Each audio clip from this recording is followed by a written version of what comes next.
बेहदची परम महाशांती. भविष्यवाणी खोट्या का ठरत आहेत या विषयाबद्दल बापूजींचे अनमोल विचार आज आपण ऐकणार आहोत. श्रोते हो, आपण जाणताच की ज्योतिषशास्त्र हे फार पुरातन शास्त्र आहे. आपल्याकडे हिंदू धर्मात जन्मापासून मृत्यूपर्यंतच्या सर्व काही ठळक घटना ज्योतिष आणि जन्मपत्रिका याच्या आधारावर ठरवल्या जातात.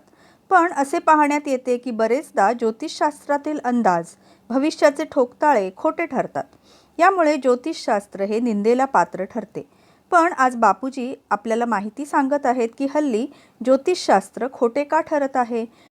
तसेच काही नामांकित ज्योतिषांनी केलेल्या भविष्यवाण्या जसे नॉस्ट्रडेमस यांच्या काही भविष्यवाणी खोट्या का ठरत आहेत. बापूजी आता सर्वांना परमशांती म्हणत आहेत. आता ते पुढे म्हणतात की आगामी काळात सर्व ज्योतिषविदांची भाकितं खोटी ठरणार आहेत. तसेच जे आधीचे ज्योतिषी आहेत जसे नॉस्ट्रडेमस त्यांची पण भविष्यवाणी खोटी ठरणार आहे. तसेही त्यांची त्या काळातील जी भाषा लिहिलेली आहे ती आज कुणालाच समजत सुद्धा नाही. तसेच कित्येक वेळेस नॉस्ट्रडेमस यांची भविष्यवाणी खोटी ठरलेली सुद्धा आहे.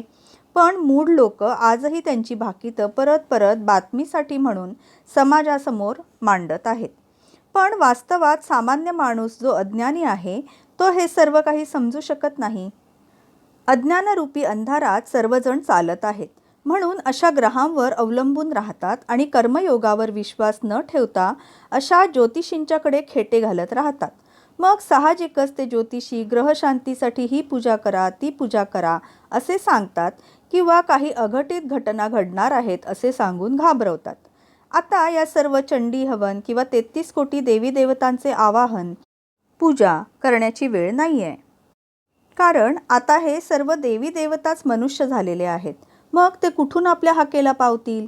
तसेच हे ग्रह ज्योतिषशास्त्र पहिल्या परार्धापासूनच अस्तित्वात आहेत. सामान्य लोक मात्र हे सर्व ज्ञान समजून घेऊ शकत नाहीत. त्यामुळेच मी जे सांगत आहे, समजावत आहे ते बेहदच्या मुलांच्या शिवाय इतर कुणीही समजू शकत नाही. यानंतर आता जे काही होणार आहे, ज्या पद्धतीने होणार आहे ते कुणीच ओळखू शकणार नाही. ना कुणी भविष्यवेत्ता ना कुणी नॉस्ट्रडेमस सारखा भविष्यवेत्ता आजपर्यंत सांगू शकलेला नाही. कारण या सर्व लोकांनी जे भविष्य वर्तवले की कल्की अवतार होणार आहे किंवा झालेला आहे हे सर्व खोटंच आहे. हे सर्व मी कित्येक वेळेस अनेक व्हिडिओंच्या माध्यमातून वारंवार सांगितलेलं आहे.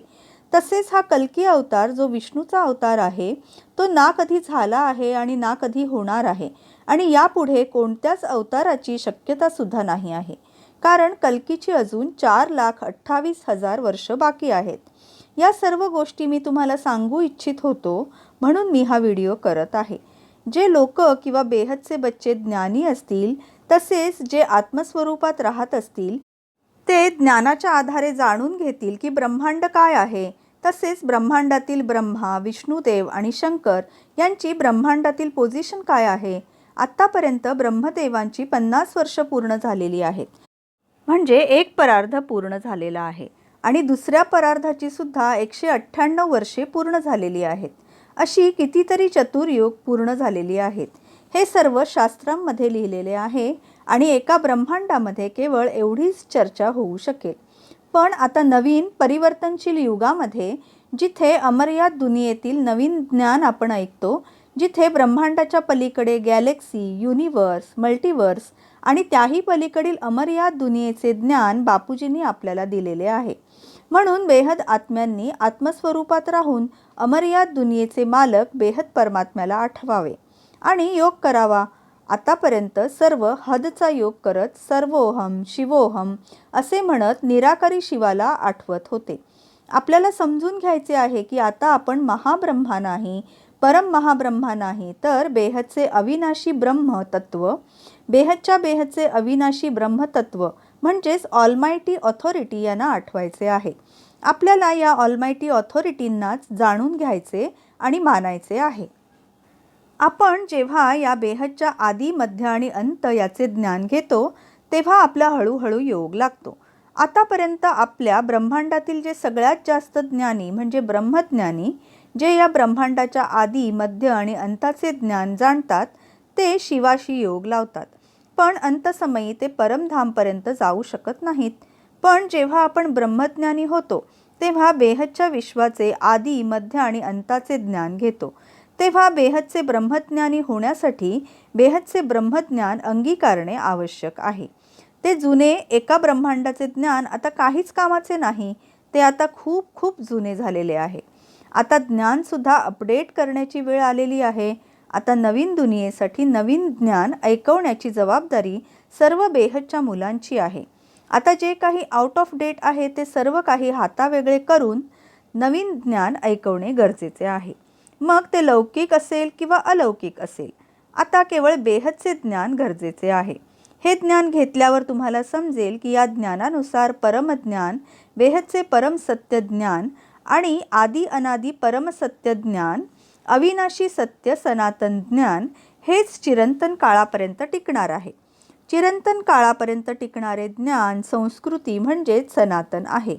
अविनाशी परमसत्य सनातनी ज्ञान आणि त्याची आदी म्हणजे सुरुवात.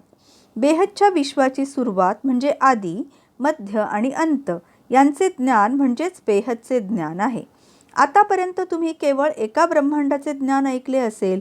यालाच म्हणजे एका ब्रह्मांडातील आदी, मध्य आणि अंताच्या ज्ञानाला ब्रह्मज्ञान असे म्हटले जाते. त्यामध्ये ब्रह्मांडामध्ये आतापर्यंत काय काय झाले ते जाणले जाते. ब्रह्मज्ञानी जर बेहदचा ज्ञानी होऊ इच्छित असेल तर त्याला या बेहदच्या विश्वाच्या आदी, मध्य आणि अंताचे ज्ञान जाणून घ्यावे लागेल. हे जुने एका ब्रह्मांडातील ब्रह्मज्ञान असणे पुरे पडणार नाही. आणि त्यामुळेच तुम्हाला समजेल की आता ज्योतिषशास्त्र काहीच कामाचे नाही. या उलट भूत, प्रेत, ऑरा, एलियन कनेक्शन, दुसऱ्या ब्रह्मांडातून येणारे एलियन्स कनेक्शन, आत्म्यांचे ज्ञान हेच आता केवळ विषय महत्त्वाचे आहेत.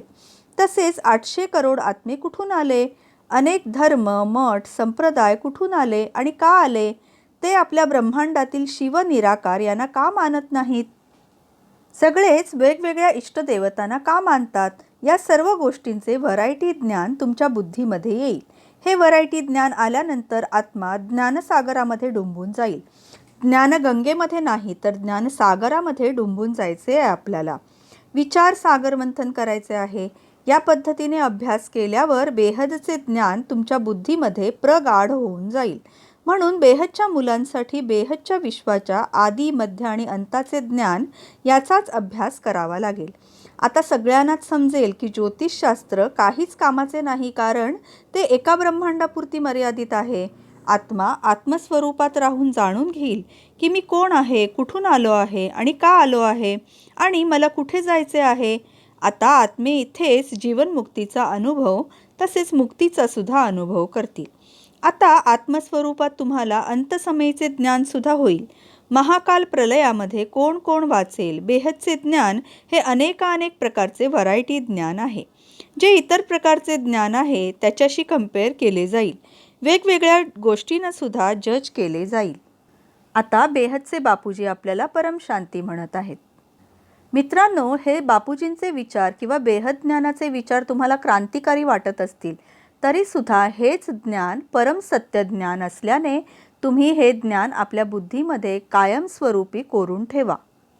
तसेच मित्रांनो, हा व्हिडिओ आणि बापूजींचे विचार तुम्हाला आवडत असतील तर बापूजींच्या मराठी चॅनलला सबस्क्राईब करा. तसेच बापूजींचे इतर हिंदीमध्ये जे 5 चॅनल्स आहेत, आणखीन त्यापैकी एक इंग्रजी चॅनल आहे ज्याबद्दल सर्व माहिती paramshanti.org या वेबसाईटवर उपलब्ध आहे. तसेच हिंदी आणि मराठी या भाषांमध्ये मोफत लाईफ इन मल्टिवर्स ही पुस्तिका PDF स्वरूपात तुम्हाला त्या वेबसाईटवर उपलब्ध आहे. ती तुम्ही सर्वत्र शेअर करा. तुमच्या आप्तेष्टांना, मित्रमंडळींना सर्वांच्यापर्यंत पोचवा. आणि मित्रांनो, असे केल्याने तुमचे बेहदचे भाग्य होईल. आणि आमच्या या व्हिडिओला लाईक, शेअर, कमेंट केलात की आम्हालासुद्धा असे आणखीन नवनवीन व्हिडिओ करण्याची प्रेरणा मिळेल. बेहदच्या बेहदची परम परम परम महाशांती होत आहे. बेहद की परम शांति सोचो, बोलो परम शांति. Join us daily for live meditation, 10 p.m. to 11 p.m. on YouTube Live. Subscribe now. Website www.paramshanti.org. Email us anant@paramshanti.org. Like, share, subscribe. Join today. बेहद की परम शांति सोचो